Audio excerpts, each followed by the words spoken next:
Just need to pause that.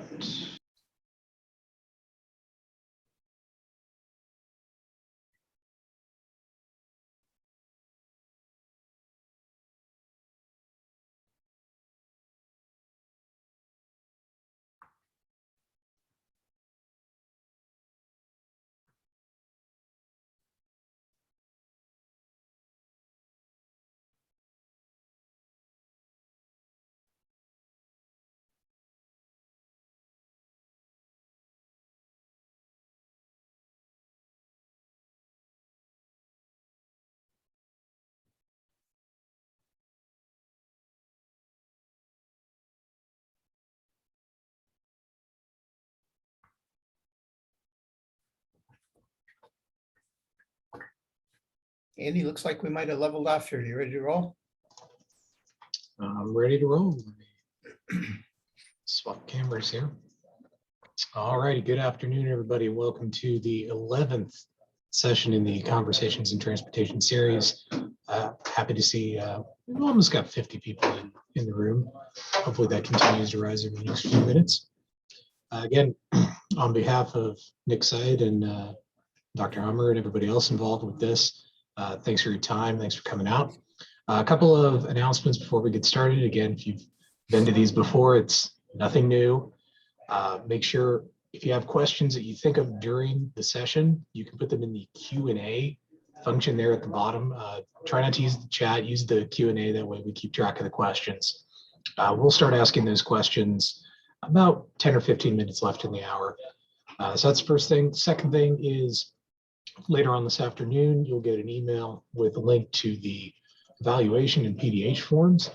If you don't receive that, please feel free to give me an email. Again, my email's on the Nick Site website. You can find it, but you'll get that later this afternoon. Please fill out the evaluations. It really helps us improve the series. And with that, I will turn it on over to Joe, if I can find the button. There we go. Yeah, there we are. Okay, thanks, Andy. And let me add my welcome to everybody. Thanks for joining us today. I appreciate the sponsors who make this possible. You saw some of the logos on the title screen as you came in. And thanks to our councils who sponsor this series, Strategic Initiative Council Chair Adam Fisher. I saw Adam a couple minutes ago, and Young Members Council Chair Ty Parham, and appreciate their support of this series as well. Our purpose is to line up interesting guests and have conversations on really a wide range of transportation topics, interesting people, leaders, and try to find out what's the latest and greatest in our profession. Today's guest is one of those leaders, and we're so pleased to have him here today. We're talking traffic control devices with one of the world's leading experts, Dr. Gene Hawkins. Gene is a senior principal engineer with Kittleson LLC, where he provides expert witness services related to transportation engineering issues. Prior to joining Kittleson LLC earlier this year, he was a professor of civil engineering at Texas A&M University for 35 years. Well, at least conducted research at Texas A&M and TTI for 35 years. Received 3 civil engineering degrees from Texas A&M. And Gene is the current chair of the National Committee on Uniform Traffic Control Devices and the past chair of the TRB Traffic Control Devices Committee. So Gene, awesome that you're here. Thanks for joining us. I'm glad to be here today, Joe. And we should note Gene recovering from a bit of a sickness there. Glad you could be here in that sense too. Yes. So if you hear an occasional cough or what have you, he's toughing it out, and we appreciate it. Let's start with the big headline, and that's MUTCD. And if you could bring us a update on the status of the MUTCD, where it sits now, and when can we expect the new edition? All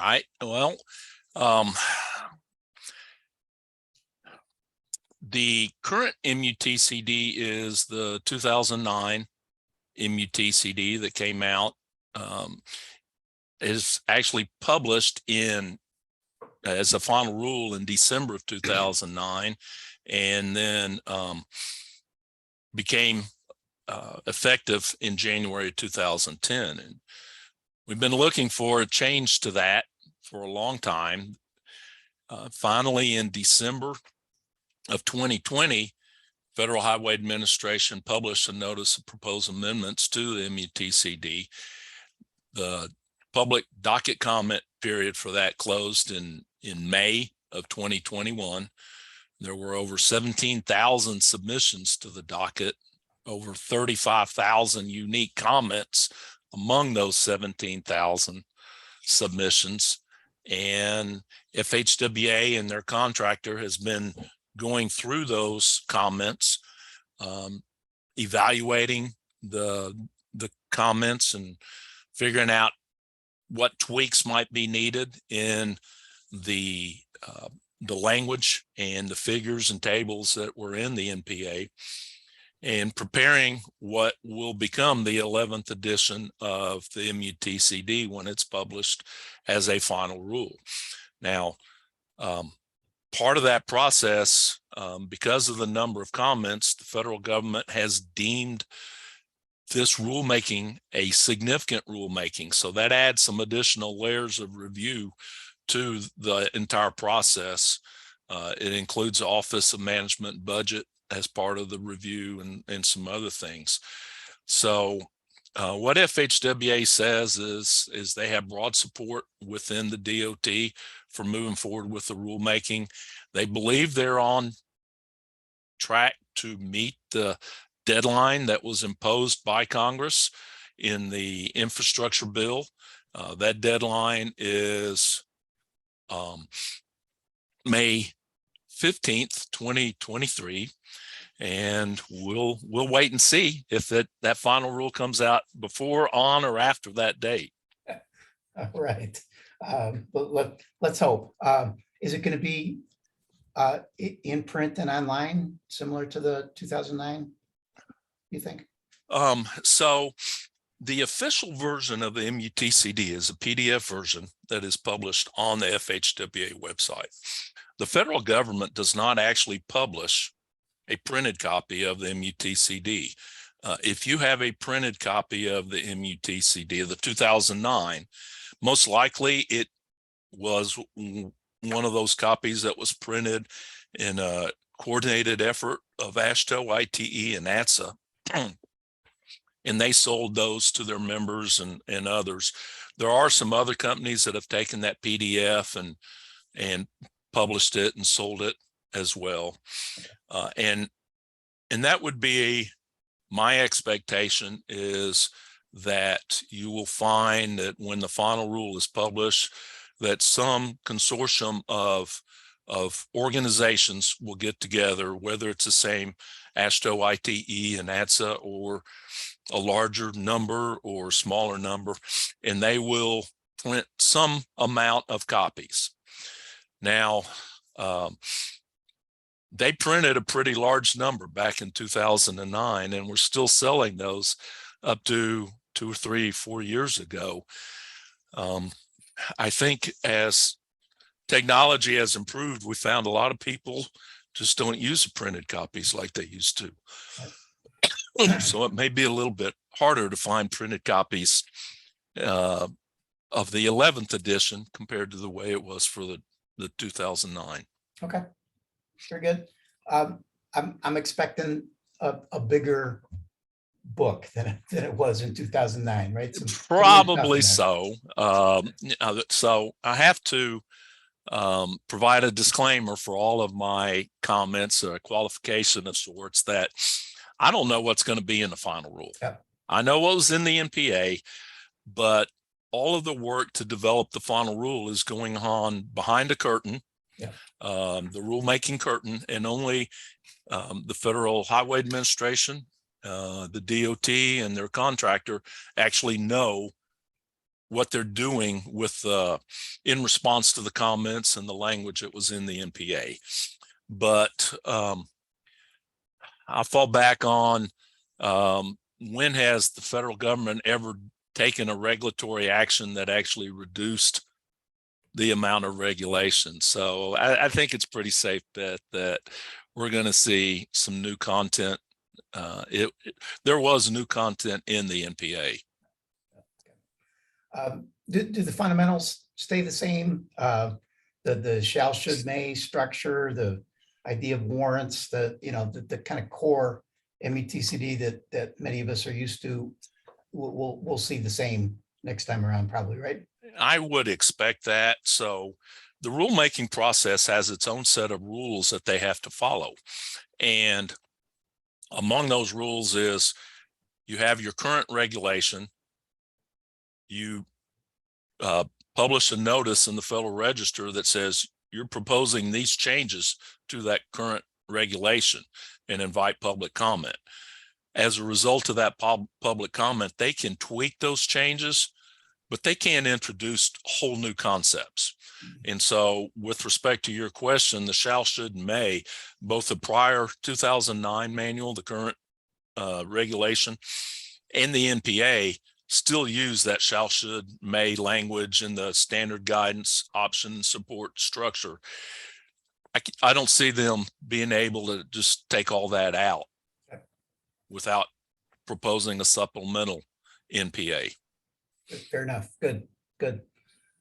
So what would you expect when it's released would be the sort of big headline changes that we look for?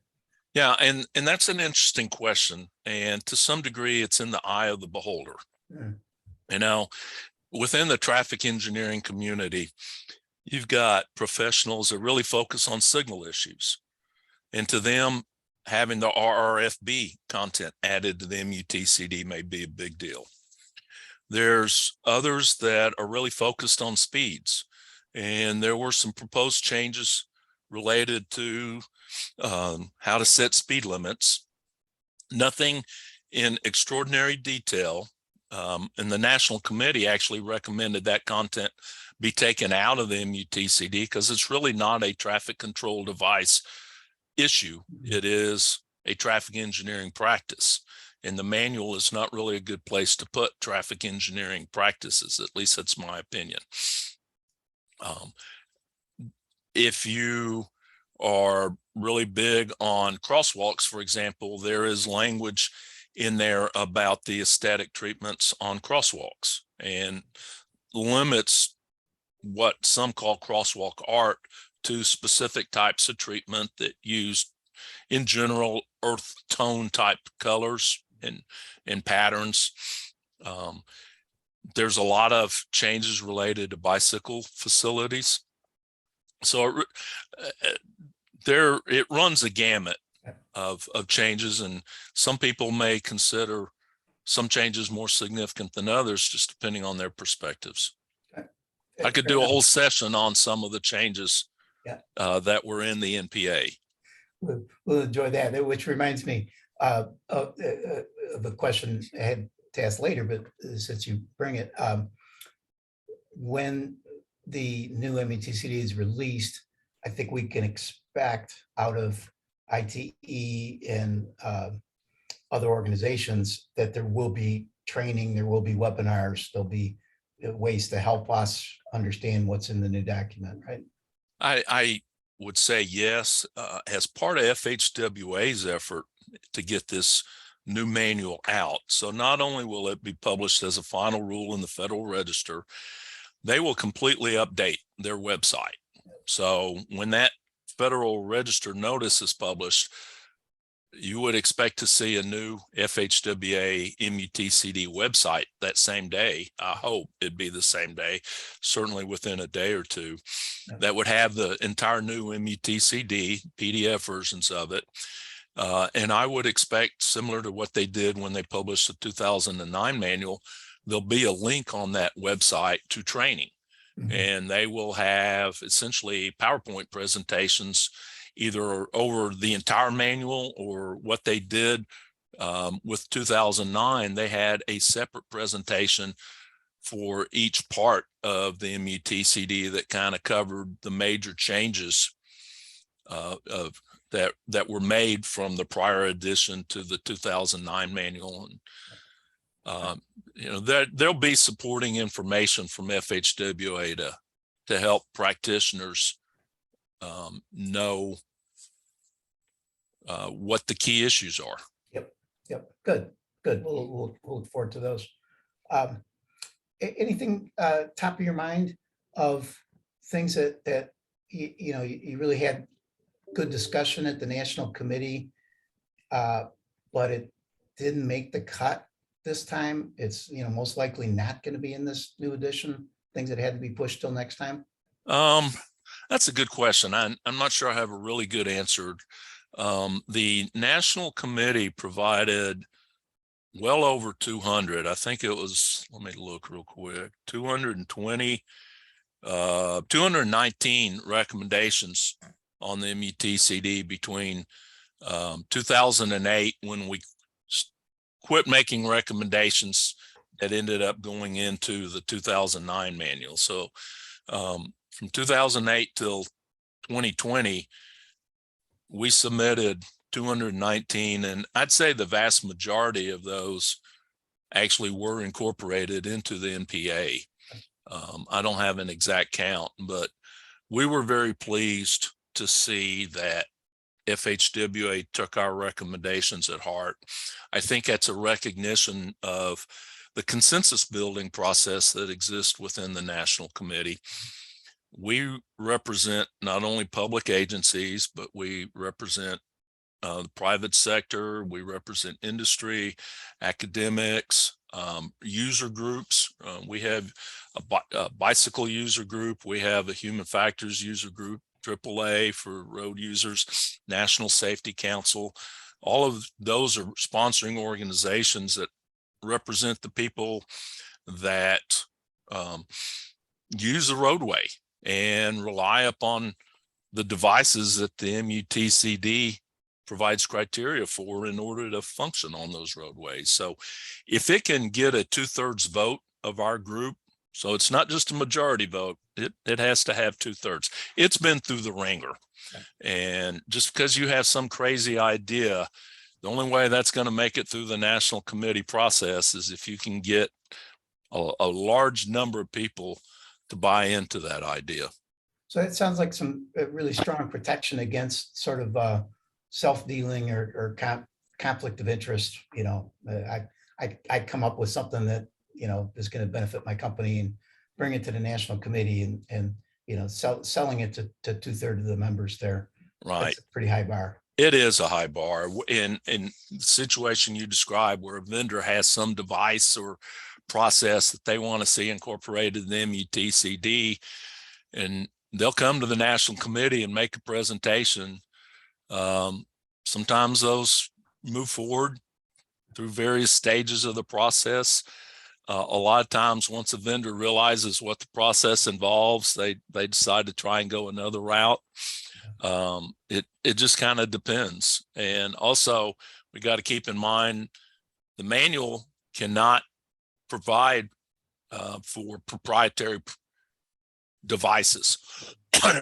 You can have a proprietary product such as retroreflective sheeting. The actual sheeting developed by different manufacturers, they have patents on those. Signal heads have different patents, but the basic design of a signal with the circular or arrow indication and the 3 to 5 sections of head and the size and all, you can't copyright, trademark, or otherwise protect that sort of intellectual property. It's heading for the public domain anyway. So yep. I'm trying to get my head wrapped around Federal Highway and their contractor trying to respond to 35,000 comments. we have a little bit of that here at NCDOT. I think in our latest set of guidelines, we got, I don't know, 100 comments or something, and it just about blew us up. So, any insight on that? How the heck do they fight their way through 35,000?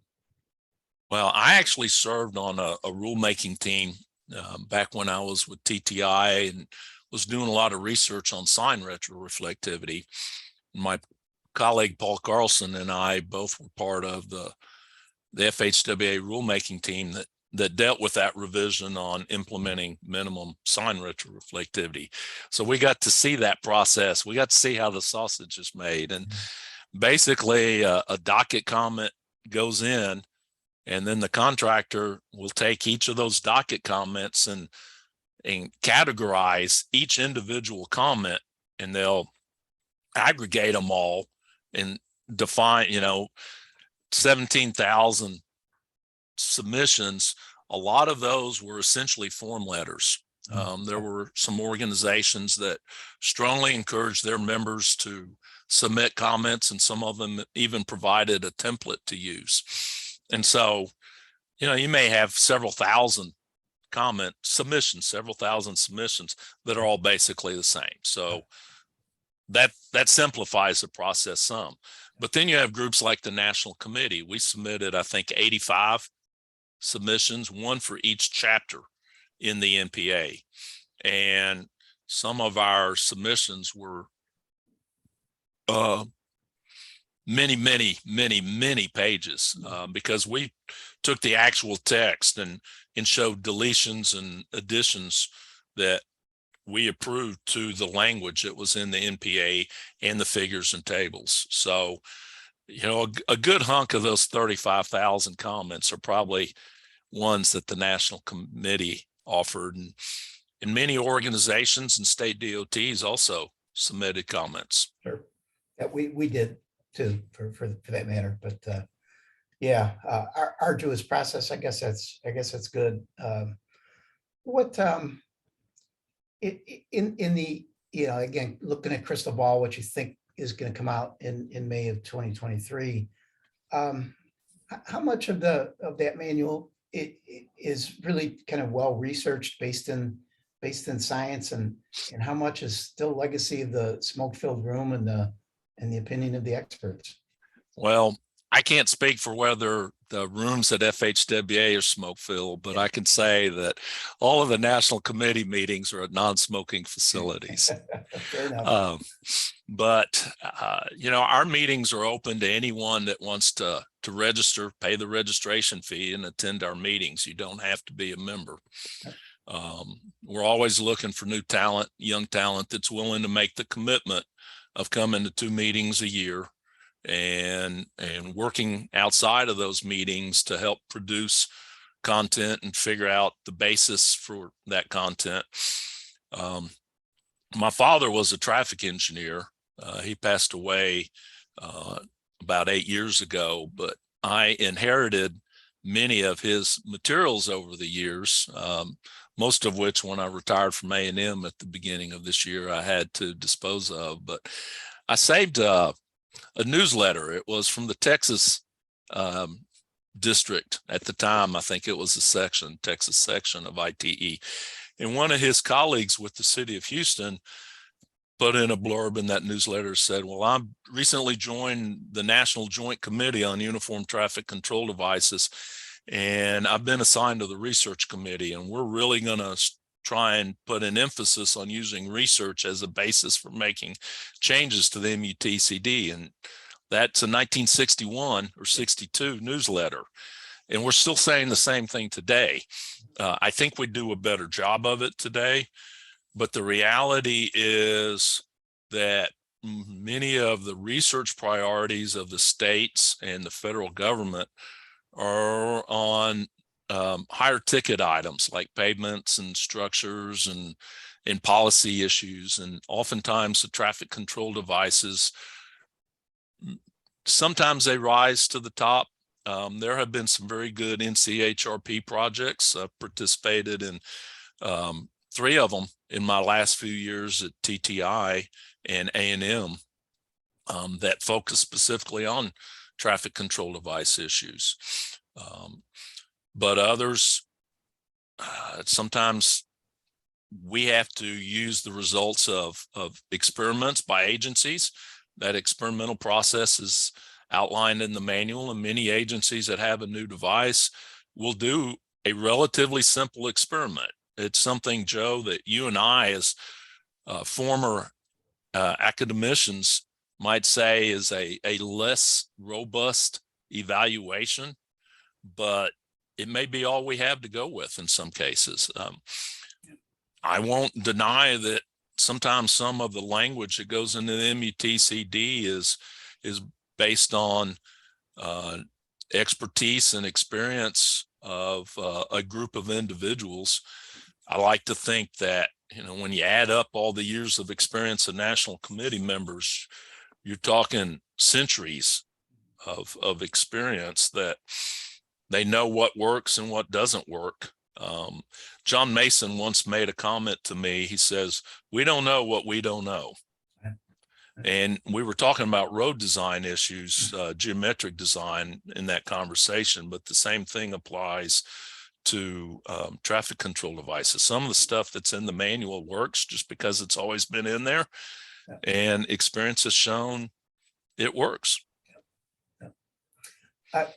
Thanks, Gene. I want to follow up a little bit on something that you said a few minutes ago, that that the manual really should I want to get the wording right here. I think you said the manual really shouldn't have traffic engineering practice in there, and that kind of ties in with a question I wrote here, that there's interest groups out there trying to make the manual a lot more important than it really is, or put things in there that regulate practice that really shouldn't be there. So I guess, do you agree with my sentiment in that regard? And if so, what can we do to kind of, talk people off the ledge, I guess is the way I'd say it. Yeah, you raise an extremely important point, Joe, and one that is of significant personal interest to me.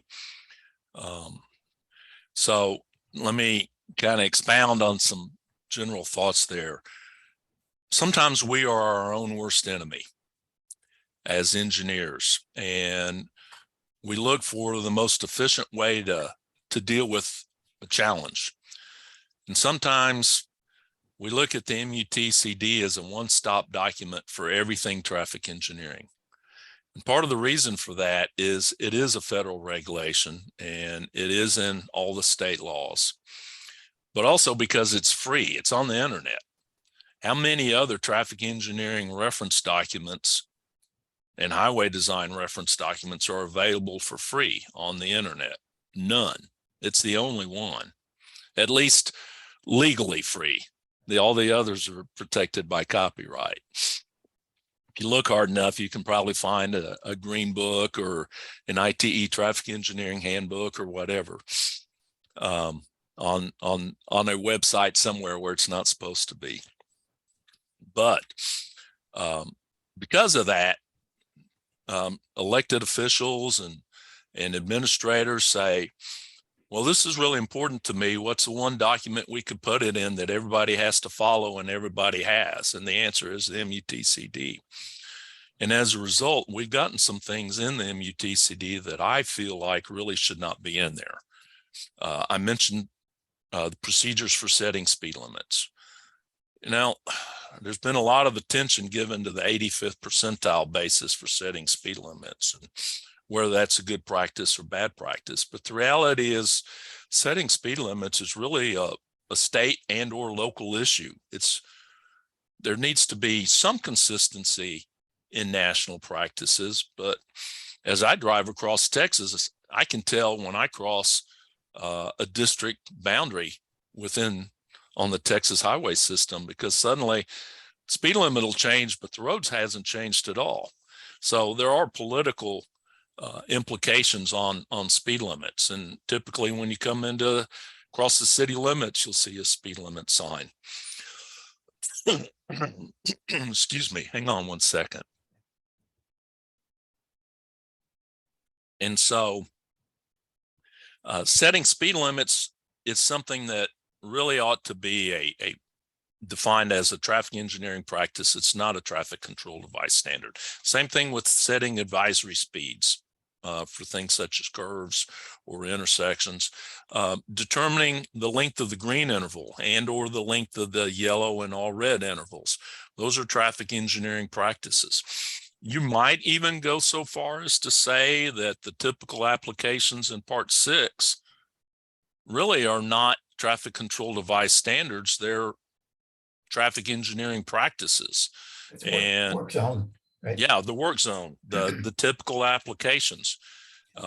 Maybe those should be in a practice document as opposed to the MUTCD. But then you ask people about taking stuff out, and you may have one person that says, yeah, I really think that ought to come out, but you'll have 2 or 3 others that'll say, no, I need it to stay in. And that's the battle we have fought over and over within the National Committee. There's a lot of differences of opinion on what should be in and out of the MUTCD. Here's where that 2/3 bar might make it difficult for you to do some business. Yeah. Okay, good, thanks. Is anybody looking ahead to 12th edition? Well, I will say yes. So on the FHWA MUTCD website, on their newsfeed page, they actually have a statement that says we're not just dealing with the 11th edition. We're preparing to look ahead to the 12th edition or something like that. Mm-hmm. The National Committee actually has a working group that is hard at work looking at strategic issues related to what the MUTCD of the future should be. And so when we talk about the 12th edition, I'll just frame that as generally something along the lines of a 2030 to 2035 manual. I think after this final rule comes out, hopefully in the spring of next year, that over the next 6, 8, 10 years, we'll see a series of revisions. FHWA has indicated they're committed to, unlike they did with the 2009 manual, doing some periodic revisions to address significant issues. Yep. And that will help to keep the MUTCD current. Yep. I mentioned the form letters that went in to the docket on the NPA for the 11th edition, and a number of those form letters said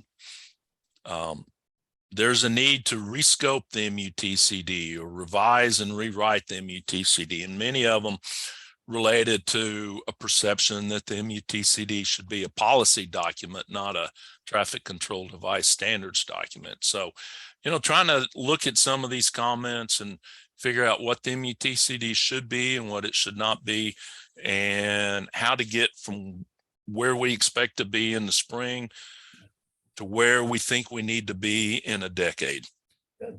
And then we could twist that and say that's a challenge for some of our members participating here today to get involved if you want to start to influence the 2030 edition. Now's the time to start having your voice heard there. There's opportunity. And let me add that the National Committee meetings are some of the most intense and educational meetings. I won't say some, they are the most intense and educational meetings I've ever participated in. I learned more about what goes on in the field of traffic control devices and the broader field of traffic engineering during those 3 days in January and 3 days in June than I do any other time of the year. So if you really want to get plugged into the profession, learn what's going on in other areas of the country, and just get your finger on the pulse, get involved in the National Committee. Yep. Make a commitment. Excellent. I think the first article by Gene Hawkins that I ever read was a history of the MUTCD. You're dating yourself, because I wrote those in the early 90s. That's actually an interesting story. Please. As I mentioned a while ago, my dad was a traffic engineer, and I was in Houston, where I grew up, same house. My mom still lives in the same house that they built in the mid-50s before I was born.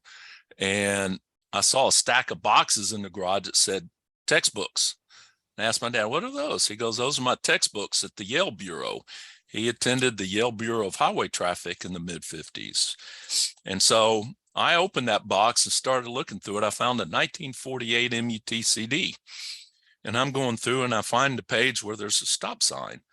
And the stop sign's yellow. And I made a comment to my dad. I said, wow, this book's so old, the stop sign color is faded from red to yellow. And he laughed at me. And I go, why are you laughing at me? He goes, son, you just don't know how much you don't know. Stop signs were yellow. And in fact, they were yellow up until a revision to that 48 manual was published in 58 or 54. 54 is when stop signs became red. And I thought, wow, I didn't realize how much I didn't know. So I started writing letters to some of his colleagues that had retired in Texas and asked them, I said, if you have old books that you don't want to throw away, but you don't really need, I'll take them off your hands. And I started building this library. And I ended up collecting all the prior editions of the MUTCD as in the early 90s. And I sat down and started writing articles. I did one for an ITE annual meeting, and then that grew into that series of articles. It was an ITE journal, and I still do that presentation, history of traffic control devices or history of the MUTCD every now and then. Well, my compliments for all these years later. I still remember it, and at the time I thought it was brilliant. So the first edition was 1935. 35. Yeah, and let me follow up with one quick comment to the younger members. Yep. I will say that those articles put me on the roadmap. And what I did is I found a resource and identified something that no one else had done. And I did it.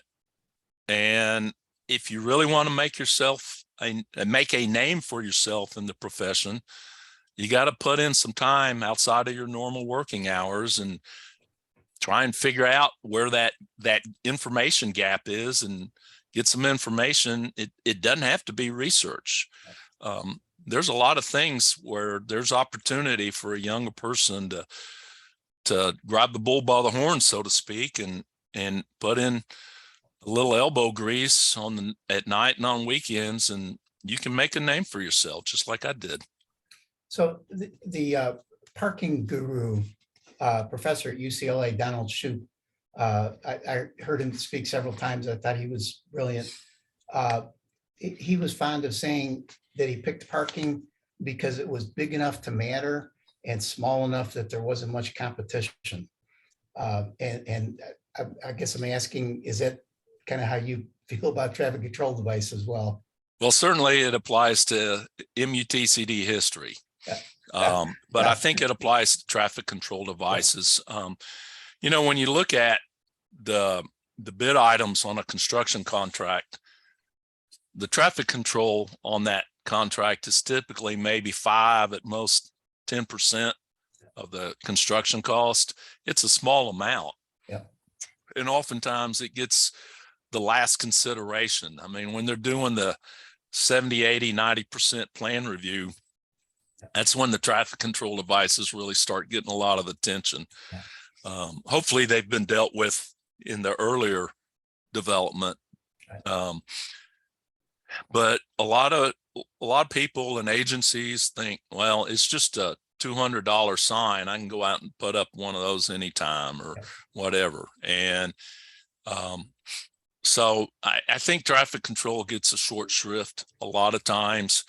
It is the problem is traffic control is often looked at as the way of fixing all the other problems that were created by bad design or bad planning or bad policy or anything else. They thought, well, let's just go put up a sign or change the number on the speed limit sign or do something else.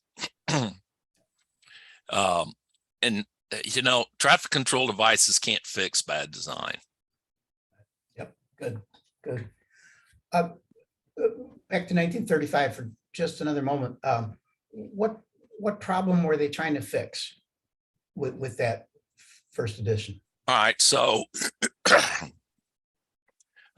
automobile travel really started to grow after World War I. During World War I, prior to World War I, and in the early years after World War I, railroad travel was a primary way of getting from anywhere over any significant distance. And within a local area, horses and streetcars and buses were the other options, and bicycles. Bicycles were a big thing too. And then early to mid 20s, traffic growth really started. Many state DOTs were created as highway departments in the late teens. AASHTO, actually it was AASHO at the time, was created in the late teens. And the system of U.S. highways, which was actually called the interstate system in the 20s until our current interstate system came along, that was created in the mid to late 20s. And as all that vehicular travel started growing, they realized we need some way to control this traffic. It moves faster than a horse, and we're getting congestion. And they started coming up with signs and markings and signals, and local jurisdictions just created those on an ad hoc basis. And by the late 20s, if you did any amount of traveling, you were encountering all different types of traffic control devices. And so they came to a realization that they needed to start taking some national action to provide some degree of consistency and uniformity in the traffic control devices. And that is what led to the first MUTCD. There were actually two manuals prior to that. AASHTO had published a rule signing manual, and the American Engineering Council had produced an urban manual for traffic control devices. And there were some conflicts. So they were really aiming for the uniformity across states, between cities. Absolutely. Okay. I think that's a point worth remembering as we go forward. That with all the trials and tribulations here, that one thing that the manual still does 85 years later is give us more or less uniformity. I would agree with that. Okay, good, thanks. Flipping ahead here. So I have a bit of a concern on the research side. With your retirement from Texas A&M, a couple of other recent retirements of people that I know. My impression is that the research capability on traffic control devices is getting a little thin out there. Do you share that concern? Well, I will say it's always been pretty thin. And a lot of it is based on the resource support for doing that sort of research. And right now, I'm not seeing a whole lot of resources devoted to traffic control device issues. What resources are out there? Primarily, I think, looking at the vulnerable road user issues, the crosswalks for pedestrians, some of the bicycle treatments for bicycle facilities. But not necessarily a whole lot related to traffic signals or sign legibility or some of these other things. That may indicate that our system has matured to a point that maybe we don't need that level of research. I think a lot of the research that we're going to be seeing in the future is going to be related to the connection between traffic control devices and connected and automated vehicles. Sure. One of your colleagues in North Carolina, Paul Carlson, is probably the leading expert on that topic. And I know Paul's a close personal friend of mine, and I know he continues to work in that area. And there's some others around the country. One of your former colleagues when you were in academics. Tim Gates at Michigan State is still doing traffic control device research. Tim worked for me for a number of years at TTI when he first started his PhD. And there's some others around the country that are doing some research. So I think there is a strong cadre of individuals around. It is a field that does require a certain amount of expertise, so it's hard to do it as a one-off project just because there's an opportunity. But the main thing is we need resources and need either state DOTs to identify traffic control devices as a significant research issue, or the NCHRP research program, or FHWA. Yep. Those are the main sources of that type of research. Good, good. What's the sort of gold standard for research methods on traffic control devices these days? If somebody brings a study using this method to the national committee, that, it's going to get your 2/3 support or more. Yeah, well, I won't say there is just one gold standard. We actually, at one point in time, tried to create a guideline on how to develop an experimental design for evaluating traffic control devices. And a lot of times it depends on what the device is and what you're intending that device to do. And the approach may be different for markings than it might be with a traffic signal. But in general, the ones that tend to get the highest level of respect are those where you can show a before and after treatment with sufficient sample size and number of sites, particularly those spread around the country, to show a positive impact, that device has a measurable impact on either reducing conflicts or in reducing speeds or some other aspect of driver behavior. It's tough to show a before and after difference on crashes. It really is, absolutely. And so conflicts tend to be used as a surrogate a lot of times. Sometimes you're just measuring the impact on speeds. A lot of the research that Paul and I did at TTI in the 90s was related to legibility as a function of either the luminance of the sign, because we did a lot of research on retroreflectivity, but also the design of the sign, size of the letters, the actual font used in the letters. Did several research projects related to implementation of the Clearview alphabet, which TxDOT continues to use to this day, as do several states. And its provision to be able to use it is in the NPA as an alternate to the Series E modified alphabet. So we're heading up toward 1 o'clock. We've got a couple of questions in the Q&A. Appreciate those for participants out there. If you have a question, not too late, type it into the Q&A, and I'll relay that to Jane. One of the questions from an anonymous attendee, is it a fair statement to say that setting a speed limit is a legislative action and recommending a speed limit is engineering practice?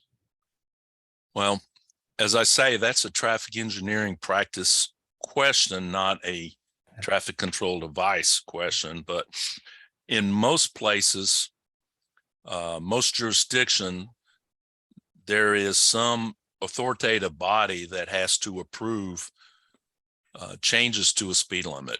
Most states have a statutory speed limit for certain types of facilities. So it may say in Texas, the statutory speed limits are 70 and 30 for rural and urban roads. If you want anything different, you have to do a speed study. And if it's on a state road, it goes to the state commission, but if it's in a local jurisdiction, typically the city council has to approve that. All right. Got another question here, talking about the prior editions of the MATCD, and Sajid is wondering whether they're available to view somewhere online. They are. Let me share my screen and show you a website. This is something I'm very proud of. Hang on one second. Wow. This is the Kittleson MUTCD website. The address is mutcd.kittleson.com. I used to at A&M have my own website that had some of the historical materials, but Kittleson has a lot more production capability than I did myself.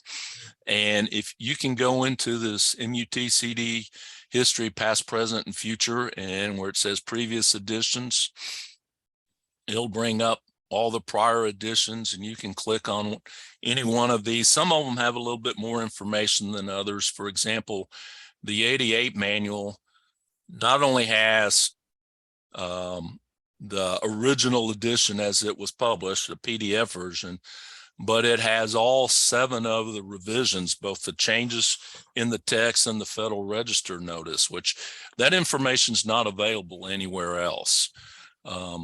This was something I really worked on last summer. There are still some improvements that we hope to make to this website. For example, one of the earlier manuals, I think it's the 35 and 48. Oh, no, I do have the, so, you know, there's no Federal Register notices for those, but I've got pages and pages of really old Federal Register notices have been scanned that I think go back to changes to the maybe 71 and 78 manuals that I need to incorporate. But this is a great resource. And it even has some of the manuals that preceded the MUTCD.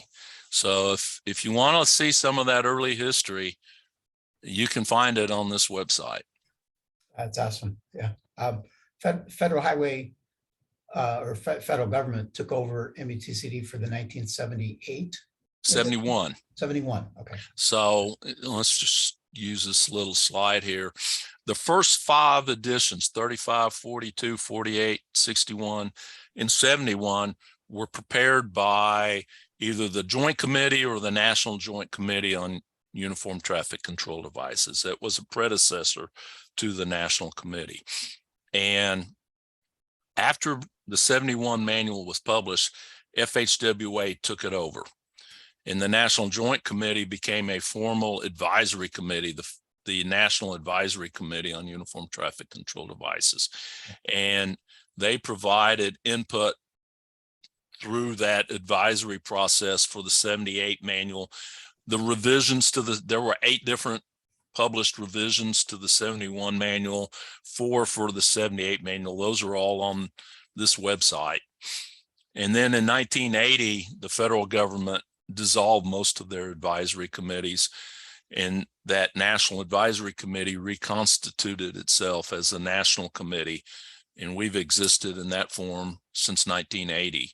And we're just a private organization now. We send recommendations off to FHWA, but FHWA owns a manual and they have no obligation to follow any recommendations that we make.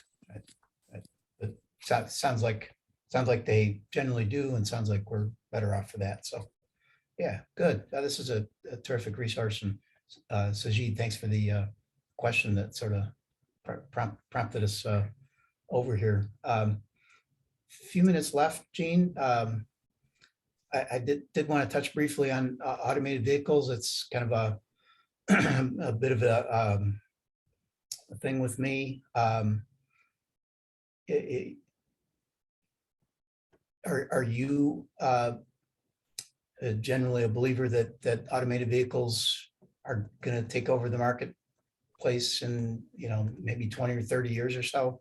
Well, all right. So it's an interesting question. And like many other interesting questions, the first thing you have to do is provide some definition for your Yeah, sure. terminology. Sure. All right. So when you say automated vehicles, are you imagining, and Joe, I imagine you watch this cartoon the same way I did. Some of our younger members may not know what I'm talking about, but are you imagining a Jetsons environment where we get in a car and are zipping off around? Not And- flying, four tires on the pavement, but otherwise, yes, we tell the car where to go, Yeah. and the car gets us there. And I don't see that happening. I've got Okay. a grandson who will be 6 years old soon. And I have stated on numerous occasions that my personal opinion is he will have the option of driving a manually operated vehicle throughout his lifetime, his driving lifetime. Right. Okay, so he got another 10 years, he's eligible to get a license. So starting 10 years from now, and he'll probably be able to drive, and I'll just say till he's 86. So from 10 years to now to 70 years or so, 70, 80 years from now, Right. essentially till the end of the century. Okay. Now, will he be able to operate that manually operated vehicle everywhere? Maybe not. There may be some facilities that might be automated vehicles only. So will you be able to get in an automated vehicle in your garage, press a few buttons, and it takes you to a parking space in a garage somewhere? And it's completely hands off. I think that future is a long way off. I think the more realistic future is that at some point, a decade or more, 2 decades from now, you will have to operate your vehicle manually until you get to a major facility that either all or a significant part of that facility is automated vehicles only. But automated vehicles in neighborhood roads, automated only on those roads, there's just a lot of challenges to that. I mean, how do you have an automated fire truck? Sure. Or a garbage truck? Are we going to be automating garbage pickup? So that back on traffic control devices, that, if we were moving toward, and let's say, connected and automated is the more, I think, appropriate term. If we're moving toward that, that would start to have implications for traffic control devices. But if we're not, and human drivers are going to be with us for the, that decades to come, then sort of, current track for the manual and for traffic control device in general seems like we're on track. Yeah, well, I would say that we're looking at a hybrid system. Okay. Traffic control devices that will have to function for both automated and human operated vehicles. Yeah. And I think that for the young people out there, there will continue to be a traffic engineering profession that will require expertise in the use of traffic control devices. I think it's a robust profession that I like it because it's more than just hard science. A lot of human factors, economics, policy, the nut behind the wheel aspect, which Sure. fits well with my personality. But to kind of wrap up that, a year ago, I got a 2021 Expedition, and it has lane keeping and adaptive cruise control. Those are automated vehicle features, lower levels, not fully automated. But as I drive around, it's not unusual for me to find sections of roadway where the lane keeping will not, or lane departure warnings don't work, either because I'm in a work zone or because it's raining really hard and I can't see the markings, or I'm not going fast enough for that system to work. So we're not there yet, but we're getting there. Right. And that traffic control device aspect of that, my impression is we've got a long way to go.